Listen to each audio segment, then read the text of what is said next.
ঢুকছি।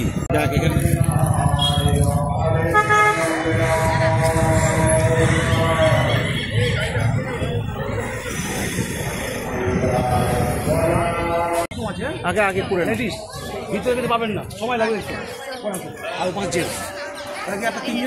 হ্যাঁ আমরা 3 জন। টিকিট নিয়ে আসেন। হ্যাঁ টিকিট নিয়ে আসেন।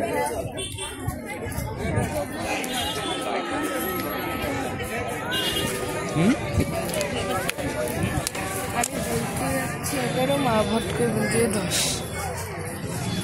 মা আমার বয়সী।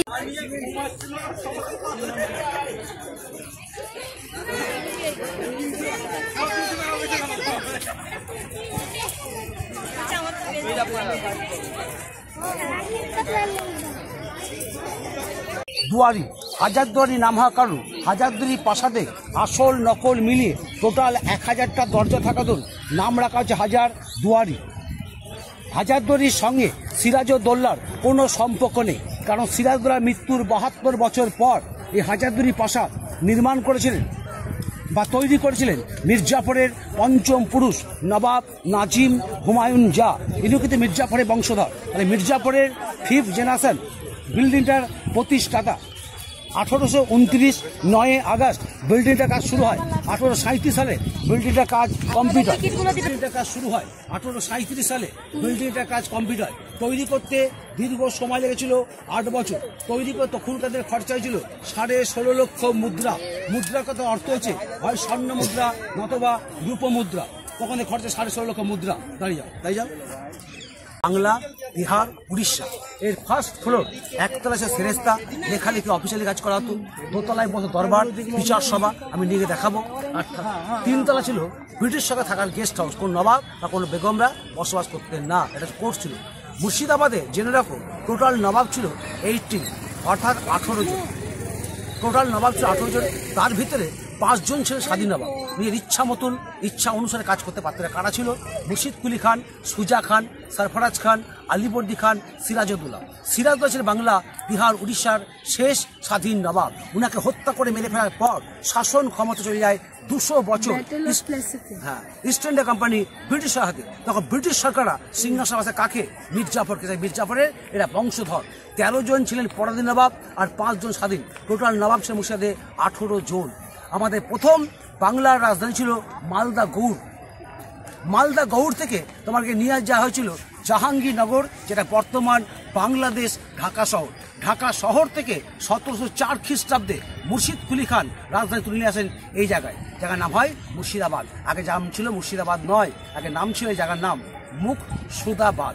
মুকসুদাবাদ চেঞ্জ করে আমরা টুনি মুর্শিদাবাদ। মুর্শিদাবাদের প্রতিষ্ঠার নাম হচ্ছে মুর্শিদ কুলি খান। বুঝতে দেখুন স্যার, ক্যামেরা বলে থাকি ইমামবাড়ি। ইমামবাড়া জিনিসটা হচ্ছে মুসলমান ভাইদের ধর্মীয় স্থান বা ধর্মীয় জায়গা। এই বাড়িটাকে ওপেন করায় তোমার খোলা হয় বছরে 10টা দিন মহরম উপলক্ষে। সেই মহরমের 10টা দিন হিন্দু মুসলমান সকল জাতি বা সকল ধর্মের লোককে ওই ইমামবাড়ায় ঢুকতে দেওয়া হয়। ইমামবাড়া তাহলে কি রাখা আছে? ওখানে রাখা আছে ইমাম হোসেনের পাথরের উপরে পায়ের ছাপ, হাতের ছাপ এবং হাসান হুসেনের ইসলামিক ধর্মীয় আলাম, পাঞ্জা, তাজিয়া, যে সকল জিনিসগুলোকে সামনে রেখে মহরমের 10টা দিন শিয়া মুসলিমরা মহরমের শোক পান করে, শোক মাতম করে। কেউ চাকু দিয়ে বুক কাটেন, কেউ পিঠ কাটেন। ইমামবাড়া তৈরি হয়েছিল 1847 সালে, ভারতবর্ষ স্বাধীন হবার 100 বছর আগে। কে তৈরি করেছিলেন? তৈরি নবাব নাজিম ফিরাদুঞ্জা, মির্জাফরের 6ম পুরুষ, 6 পুরুষ, অর্থাৎ হাজারদুয়ারির বাড়ির মালিকের ছেলে। নবাব 1 বছর পূর্ণ করতে পারেনি, তার আগে ওরা মার্ডার করে দেয়, মেরে ফেলা হয়। তাহলে সিরাজদা কি আছে? কারণ সিরাজদা কিচ্ছু নেই, রয়েছে মাত্র 3টে জিনিস। এই 3টে দেখাবো, বলবো। এদিকে লক্ষ্য, এই যে মাঠে রাস্তায় মসজিদ দেখতে পাচ্ছি, এটা মসজিদ না, এটা পবিত্র স্থান, নাম হচ্ছে মদিনা। আমাদের হিন্দু ধর্মশাস্ত্রে তীর্থ করতে যায় গয়া, কাশী, বৃন্দাবন। ইসলাম শাস্ত্রে মুসলমান যান মক্কা হজ করতে। তখনকার দিনে যে সকল গরিব দুঃখী মানুষরা টাকার অভাবে বা সময়ের অভাবে যেতে পারত না মক্কা হজ করতে, তারা হজের পুণ্য কাজটা, পুণ্য অর্জনটা এখানে এসে করতেন। এটা সিরাজউদ্দৌলার একমাত্র স্মৃতি, নাম হচ্ছে মদিনা। এই ঘরটায় রাখা আছে পবিত্র মক্কার মাটি, এবার মক্কা মদিনা। এই ইমামবাড়া আর মদিনার দিকে খোলা হয় মহরমের 10 তারিখ। বাড়িতে খেয়াল করবে লেখা থাকে ক্যালেন্ডারে মহরম বলে, ওটা মহরমের হচ্ছে শেষ দিন। তার 9 দিন আগে থেকে দুটো খুলে যায়, তো ঢোকার জন্য ওর টিকিট বা প্রবেশ মূল্য লাগে না। ঠিক আছে? যদি তোমাকে জানতে চায়, কেউ প্রশ্ন করে যে মুর্শিদা তুমি ঘুরে আসলে বড়দের মুর্শিদাবাদে সিরাজদৌলা কী আছে, তখন তুমি উত্তরটা কী দেবে? সিরাজদৌলা মুর্শিদাবাদে কিছুই নেই, রয়েছে 3টে জিনিস। কী কী 3টে জিনিস? গঙ্গার পশ্চিম পাড়ে খোশবাগ, ওনার সমাধিক্ষেত্র, অল ফ্যামিলির কবর গঙ্গার ওপারে। গঙ্গা নদীর পুরো পারে হাজারদুয়ারির সামনে পবিত্র স্থান ওই যে মদিনা। আর হাজারদুয়ারি মিউজিয়ামে থেকে রাখা রয়েছে একখানা সোট অর্থাৎ তরোয়াল, দুখানা তরোয়ালকে এভাবে কস করে রাখা আছে। ডান দিকটা নবাব সিরাজদৌলার, বাঁ দিকটা আলিপুর দিকে। আর সিরাজে বলতে মুর্শিদ শহরে কিছুই নেই। লক্ষ্য করো, মদিনার সামনে দেখতে পাচ্ছ হলুদ বেদির পরে রাখা রয়েছে শুয়ে বড় একটা কালো কামান। দেখতে পাচ্ছ ওই যে হলুদ বেদিটা, এই যে হলুদ বেদি, ওর রাখা আছে বড় একটা কামান। এই কামানটার হয়তো নামটা শুনলে তোমাকে অবাক লাগবে বা অদ্ভুত লাগবে। এই কামানটার নাম হচ্ছে বাচ্চা বালি কামান। কেউ বলে বাচ্চা বালি, আবার কেউ বলে থাকে বাচ্চা বলি। এই কামানের ইতিহাস বলছে নবাবী আমলে কামানটিকে একবার 18 সের বারুদ গেঁদে ওটাকে আগুন দিয়ে একবারই বাস্ট করা হয়েছিল। দ্বিতীয়বার বাস্ট করবার সাহস করতে পারেনি নবাবরা, কারণ কামানটা যে প্রথমবার দাগা হয়েছিল চারিদিকে এক ভয়ঙ্কর বিকট শব্দ। সেই শব্দের ফলে কোনো মানুষ হয়ে যায় কানে ঠসা, এবং তখনকার দিনে যেসব আশেপাশে মা বোনেরা 7-8 মাসের গর্ভবতী যেটা সন্তান ছিল, বিকট আওয়াজে ফেলে গর্ভপাত হয়ে যায়। এই দৃশ্য দেখে নবাবরা ভয় পেয়ে কামানটা চিরকাল সিল করে দেয়, নাম দেয় নবাবরা বাচ্চা বালি কামান বলে। সেই নামে ইতিহাসের পাতায় আজও বহন করছে। এর নাম হচ্ছে বাচ্চা বালি কামান। কেউ বলে বাচ্চা বালি, কেউ বলে থাকে বাচ্চা বলি। ডান দিকে টাওয়ার, এটা টাওয়ার খোলা, বাংলা ভাষায় বলা আছে ঘড়ি ঘর। আমরা খুব ব্যবহার করি হাতে রিস্ট ওয়াচ, হাত ঘড়ি। সেকালে হাত ঘড়ি কোনো প্রচলন ছিল না, ঘড়ি ছিল। সে ঘড়ি ইউজ করতে পারবে রাজা, মহারাজা, জমিদার, ব্রিটিশরা হাতে নেয়। তখনকার ঘড়ি ছিল চেন দেওয়া পকেট। তখনকার দিনে হাজারদুয়ারি স্টাফরা, কর্মচারীরা ঘড়ির টাইম দেখে কাজে তোমার জয়েন করতো, ছুটি করতো এই ঘড়ি দেখে। চাবি দিতে রাখতো বছরে 2বার, 6 মাস অন্তর 2বার চাবি দিলে সারা বছর ঘড়ি চলতো। কি দুঃখের বিষয়, ঘড়িটা খারাপ, এখন অচলে পড়েছে, বর্তমান ঘড়ি চলে না, এখন পুরোপুরি নষ্ট। শিরোপাসটা এই কামানগুলোর নাম বলছে গাদা কামান বা সেলামিত। নবাবী আমলে হাজারদুয়ারিতে কোন নামি দামি লোক আসলে পরে কামানে গোলা ভরে উপরমুখী বাস করে ওনাদের প্রতি সম্মান জানাতো বা ওয়েলকাম জানাতো। আমার সেলামিত বাংলাগুলোকে বলা হয় গাদা কামান। মানুষের পদধূলি পায়ের নিচে, তুমি সেই স্পটে গেলে পরে তাদের বুকের উপর তাকে পা রাখতে হবে। জানা আছে এটা কারা? জানো কি? জানো? যে রাখো মুর্শিদাবাদে 3টে কবর আছে মানুষের পদধূলি পায়ের নিচে। স্পটে গেলে পরে ও তোমাদের ওনাদের বুকের উপরে পা রাখতে হবে। এক হচ্ছে মুর্শিদ কুলি খান, মুর্শিদ কুলি খান পত্নী বেগম নাসরা বানু, ওনার মেয়ে আজিমুন্নেসা বেগম, ডাক নাম বলা হয় কলিজা খাকি বেগম। এই 3টে সমাধিস্থল রয়েছে মানুষের পায়ের নিচে। তাই মুর্শিদ কে ছিল? মুর্শিদ কুলি খান ছিল মুর্শিদাবাদের প্রতিষ্ঠাতা, প্রথম নবাব, বাংলা, বিহার, উড়িষ্যার 3টে রাজ্যের মালিক। তাহলে এত বড় যে ব্যক্তি, সে কিনা শুয়ে আছে মানুষের পায়ের নিচে, নিশ্চয় কোনো কারণ লুকিয়ে আছে। তার কারণটা কি? এর মূল কারণ হচ্ছে মুর্শিদ কুলি খান ছিলেন একজন সৎ ব্যক্তি, তার ফ্যামিলি ছিলেন পরিষ্কার মনে মানুষ। ওনার চিন্তা হচ্ছিল যে মানুষ বেঁচে থাকতে গেলে জ্ঞানে বা অজ্ঞানে পাপ অথবা পুণ্যি দুটোই করে থাকে, পাপ করে পুণ্য করে। যদি আমরা কোনো রকম অন্যায় পাপ কাজ করে থাকি, আমাদের মৃত্যুর পর দেহটাকে বা শরীরটাকে যে সমাধিস্থ করা হয়, কবর দেওয়া হয় মানুষের পায়ের নিচে, তাহলে কি হবে? বড় বড় পীর পায়গাম্বার সৎ ব্যক্তির পায়ে ধুলো স্পর্শ পেয়ে আমাদের কিছুটা হলে পাপটা খণ্ডাবে। উনার চিন্তা ধারণা, উনি চিন্তা করলেন যদি ওপেন কবর দেওয়া হয়, সে কবরে কেউ পা রাখবে না। তুমি দেখো এখানে কবর আছে, তুমি পা দেবে?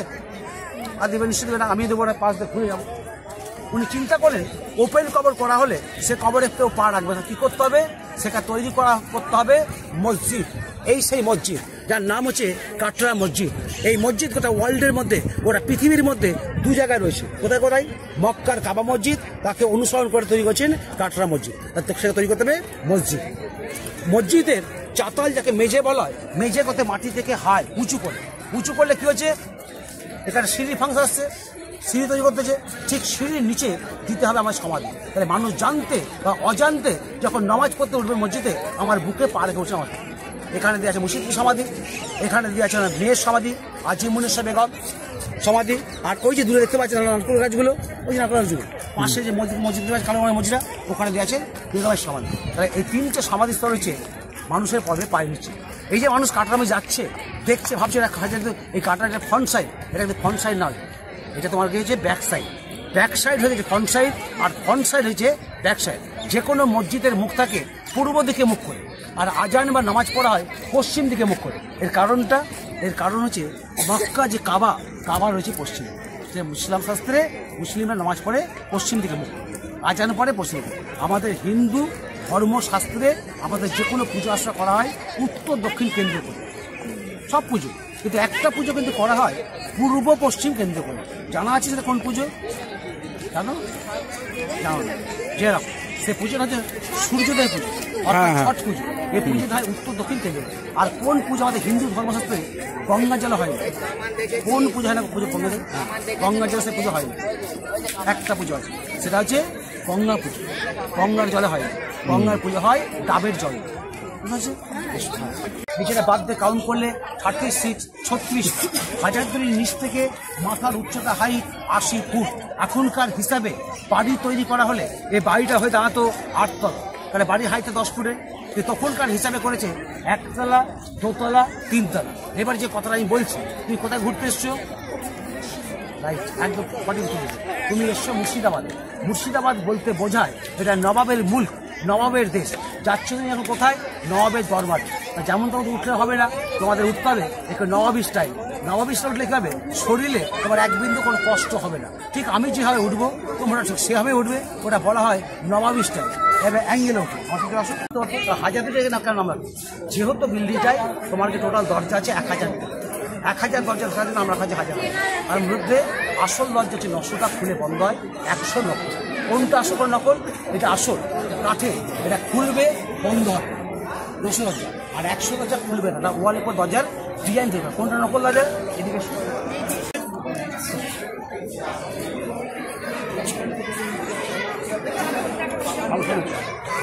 সামনে আসুন, এখানে রেকর্ডিং করুন না, রেকর্ডিং করা বারণ। হ্যাঁ, ক্যামেরা চলছে।